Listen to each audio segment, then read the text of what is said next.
जन्म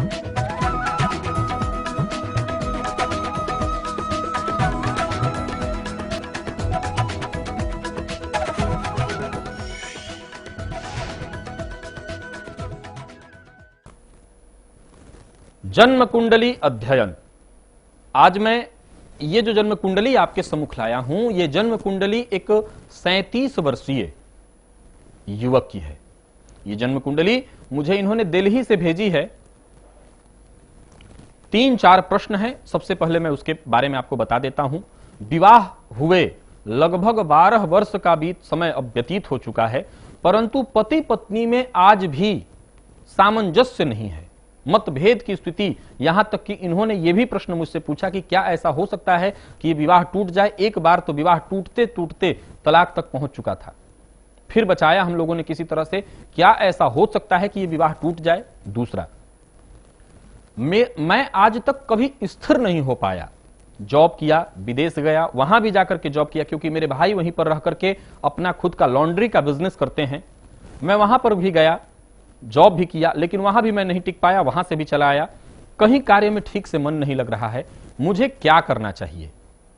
सफलता मुझे क्यों नहीं मिल रही है?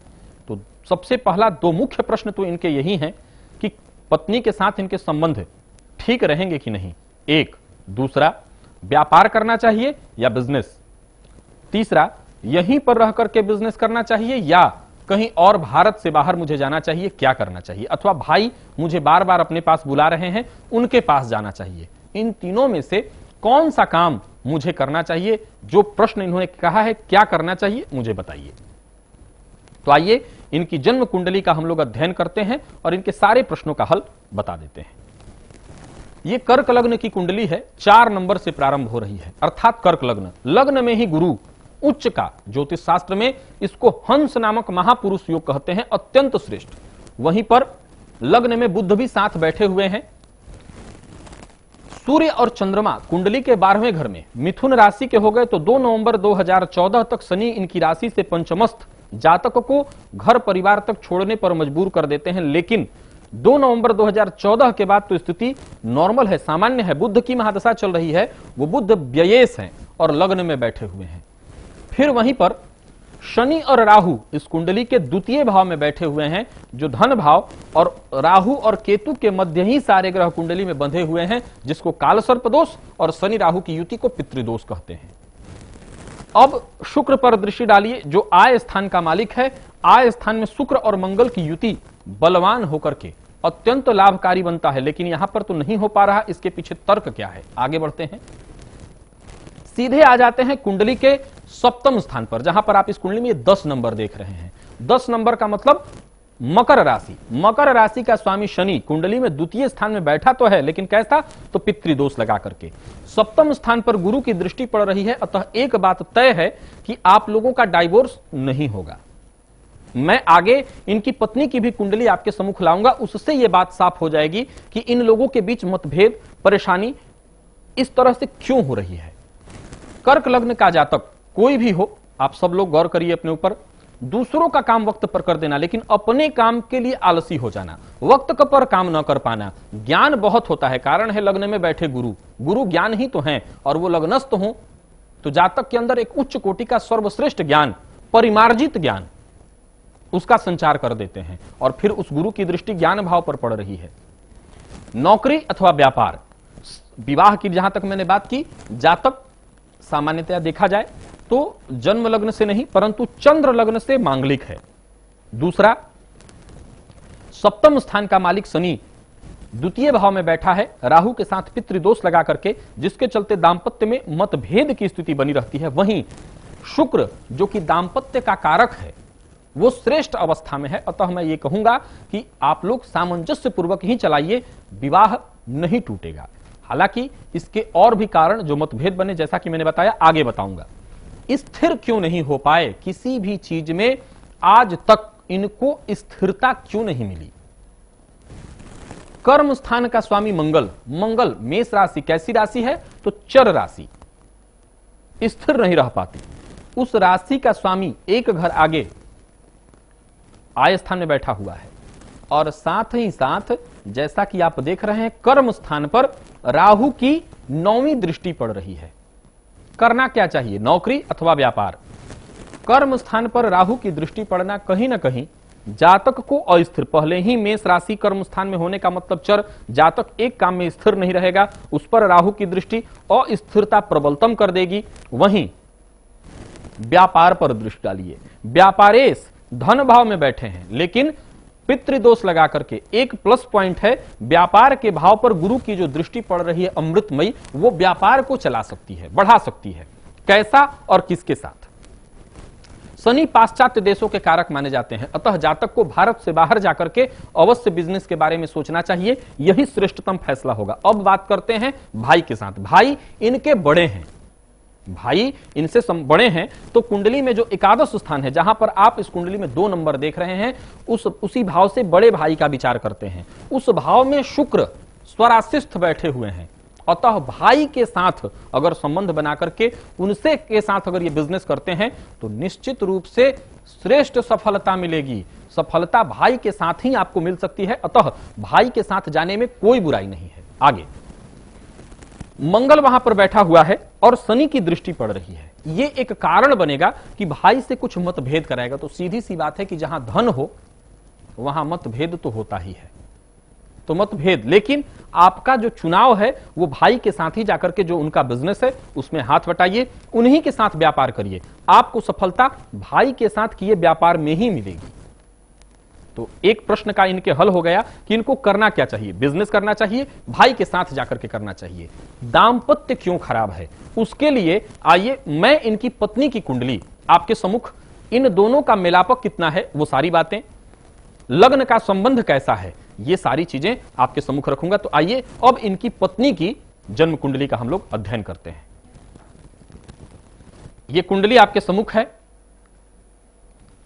इन दोनों की कुंडलियों का जो मिलापक है, जब मैंने इसका मिलान किया तो सबसे पहले आपको मुझे इनका मिलापक ही बताना चाहिए। उससे पूर्व जरा गौर करिए, जातक चंद्र मांगलिक था, लेकिन इनकी कुंडली में लग्न में ही मंगल बैठे हुए हैं, यानी पूर्ण मांगलिक। मंगल की दृष्टि सप्तम स्थान पर और शनि की भी दृष्टि सप्तम स्थान पर। सप्तम स्थान किसका घर है? सूर्य का। सूर्य कहां चले गए? तो कोर्ट कचहरी के भाव में, शनि के घर में, कमजोर हो गए। एक प्रबलतम कारण बन रहा है बार बार दाम्पत्य को तोड़ने का। वहीं सप्तम स्थान का मालिक सूर्य है, तो पति भी, यानी कि जिसकी कुंडली मैंने पहले दिखाई थी वो भी हो सकता है नहीं, 100% क्रोधी स्वभाव के होंगे, और वहां आग अग्नि में घी डालने का काम ये ग्रह करेंगे। मंगल की दृष्टि, शनि की दृष्टि।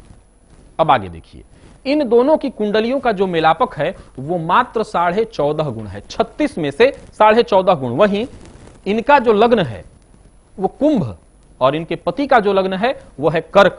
कर्क और कुंभ में 6वें और 8वें का संबंध, जो कि खटपट तो जीवन पर्यंत चलेगी, यानी मतभेद जीवन भर रहेगा। कुंडली में 14.5 गुण का मिलापक होना इस बात का द्योतक कि भकूट का दोष और भी कई सारे गण का दोष जो इस बात की पुष्टि करते हैं कि दोनों के बीच तालमेल लगातार एक जैसा नहीं हो पाएगा। भकूट का दोष अर्थ की कमी ला देता है जीवन में, पति पत्नी के जीवन में धन की कमी हो जाती है, जितना धन इन दोनों के पास होना चाहिए उसमें कमी ला देती है। वहीं इनकी कुंडली में अगर आप देखें, शुक्र लग्न में बैठा है, लग्नेश दशमस्थ है, शनि और मंगल का परिवर्तन, अच्छा योग। वहीं शनि केतु और चंद्रमा 3 ग्रह, वृश्चिक राशि है तो 7.5 चल रही है। और ऐसे लोग जिनकी कुंडली में शनि चंद्रमा की युति हो, जब भी शनि की 7.5, शनि की ढैया ऐसे लोगों को लगती है तो बाकी आम लोगों की अपेक्षा ज्यादा कष्टदायी होती है। लेकिन 7.5 तो अभी फिलहाल लगभग 4.5 वर्षों से चल रही है। इन लोगों के का विवाह और विवाह के बाद मतभेद तो लगभग 12 वर्षों से है। तो उसके पीछे तर्क यही है कि दोनों का गण एक नहीं है, एक राक्षस और एक देव, इन 2 गणों से प्रभावित, और राक्षस और देव दोनों होने के चलते मतभेद लगातार होना। पत्नी की कुंडली में सप्तम स्थान का मालिक 12वें घर कोर्ट कचहरी के भाव में होना, शनि की दृष्टि का सप्तम स्थान पर होना, इनका पूर्ण मांगलिक होना, ये सारे ऐसे कारण, और फिर लग्न का 6वें 8वें का संबंध होना मतभेद लगातार बना करके रखता है। निष्कर्ष क्या क्या निकला? पहला, आपकी कुंडली में सप्तम स्थान पर गुरु की दृष्टि थी, अतः आप इस विवाह को चलाएं सामंजस्य पूर्वक। अगर आपकी कुंडली में या आपके जीवन में पत्नी की तरफ से दुख भोगना नहीं लिखा होता तो आपको इसी पत्नी से वो सारे सुख मिलते। नहीं मिल रहा, इसका मतलब कहीं ना कहीं दोषी आपकी खुद की कुंडली है। अतः विवाह तोड़ने के बारे में कोई विचार न करें, क्योंकि आप लोगों ने अपनी जिंदगी जी ली। अगर आप लोग विवाह तोड़ते हैं तो आपके बच्चे वो कहीं के नहीं रहेंगे। तो विवाह तोड़ने जैसा ख्याल तो मन में लाइए भी मत। एक दूसरा, आपको भारत में नहीं, भाई के पास जहां वो विदेश दुबई में है वहीं जाना होगा। वहीं जाकर के उनके साथ मिलकर के उन्हीं के व्यापार में सहयोग करिए, क्योंकि आपकी कुंडली में बड़े भाई के संबंध से सफलता मिलने वाली है। तो बड़े भाई के साथ चले जाइए और वहीं पर व्यापार करिए, आपको सफलता मिलेगी।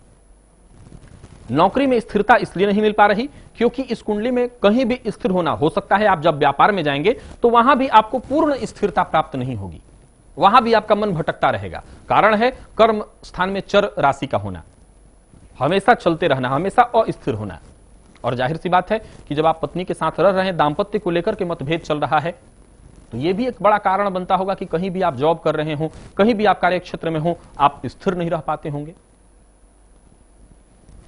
तो ये सारी की सारी स्थितियां मैं पहले ही खुल के बताया कि इस कुंडली का मेलापक कोई श्रेष्ठ नहीं है। सामान्य परिस्थितियों में अगर विवाह से पूर्व इन चीजों पर विचार किया गया होता तो यह विवाह करने की ही मनाही होती। लेकिन अब बात विवाह की नहीं, अब तो विवाह को बीते बहुत वक्त बीत चुके हैं। विचार सिर्फ यह करना है कि कैसे दांपत्य को श्रेष्ठ रूप से मिलजुल करके चलाएं, यही आवश्यक है। वर्तमान में जैसी परिस्थिति चल रही है, आपकी पत्नी की स्थिति ग्रहों की ठीक नहीं है। कोई भी ऐसा कदम अगर आप उठाते हैं तो वो बाकी का जो कदम होगा आपकी पत्नी उठाएंगी और ये दांपत्य खत्म हो जाएगा, क्योंकि साढ़े साती के पूर्ण प्रभाव में है वो, आपसे ज्यादा कहीं ग्रह उनका खराब चल रहा है। सो जरूरी है कि सामंजस्य करिए, कुछ उपाय जो आप पति पत्नी दोनों को करना चाहिए। आपकी कुंडली में सबसे पहले तो मैं बता दूं, कालसर्प दोष है और पितृदोष है। ये पितृदोष आपकी पत्नी की भी कुंडली में है। एक बार समय निकालिए, नासिक त्र्यंबकेश्वर चले जाइए, नागबली, नारायण बली, त्रिपिंडी श्राद्ध और कालसर्प की शांति, इन सारी चीजों की शांति अवश्य कराइए। दांपत्य सुखवर्धक ललिता यंत्र अथवा रमा यंत्र बना करके पत्नी को दिलवाइए, वो उसका पूजन करें और फिर उपरांत गले में धारण कर लें। साढ़े साती आपकी श्रीमती जी को चल रहा है, इनसे हनुमान चालीसा का नित्य पाठ कराइए, इनके लिए फायदेमंद होगा। और अंत में एक बात, जो दांपत्य जीवन है वो चलाने से चलता है। जाहिर सी बात है कि जब एक मां के गर्भ से जन्मे दो बच्चे, उनका मत एक नहीं हो सकता, तो दो मां के गर्भ से निकले दो बच्चे, उनका मत एक कैसे होगा। तो दांपत्य जीवन सामंजस्य का विषय है, सामंजस्य पूर्वक उसको चलाइए।